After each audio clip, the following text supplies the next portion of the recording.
Yang pertama, yang menyangkut tentang puasa Asyura. Kiban hukum orang yang berpuasa Asyura, sementara bagi orangnya mantengna tanggungan puasa wajib, puasa Ramadan.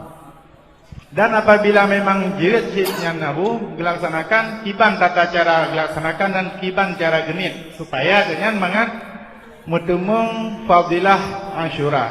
Pertanyaan tentang puasa Asyura, sedangkan puasa wajib menteng tinggal. Lagi lumpugah kuno menyangkutnya ibadat wajib adalah pokok. Ibadat sunat keuntungan ataupun laba.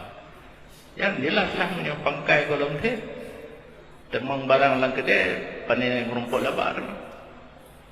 Yang nak ditulis dalam kitab mengenai sembahyang. Mungkin itu dia tak pertama puasa menyetim lu. Menulis dalam kitab tidak ada orang yang nak tinggal semayang perleh haram dipergunakan dalam masa udip gernyan selain qada semayang dan pula makan minum jawete minta nafkah sekedar wajib. Seluruh zaman udip mesti digunakan untuk qada semayang, yang masalah semayang. Ini lumpi ingat baca. Nah, khatib yang salah juga. Sosok yang nak tinggal semayang perleh haram semayang tarawih.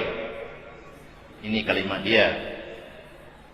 Dalam kitab lagi ni, haram pergunakan damun udip selain qada semayang,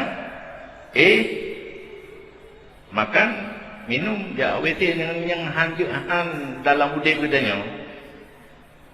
Menyata pegah haram semayang tarawih terjadilah buka kedai katanya. Hantam tuh kedai bulan Ramadan barokan. Gara-gara tengku salah ucap kalimat, ijak kesimpulan dari orang awam menyata dia semayang tarawih haram. Lebih kata buka kedai udip TV. Salah surah. Yang harus hati-hati tak. Puakah kuasa tak kalah. Nah lagi semayang. Karena semayang ini nak tinggal karena taksir.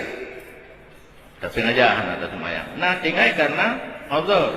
Beda lagi tinggal dengan taksir wajib segera qada. Nya tinggal karena uzur dia takhir qada. Yang mungkin lebih puasa lagi nyanci.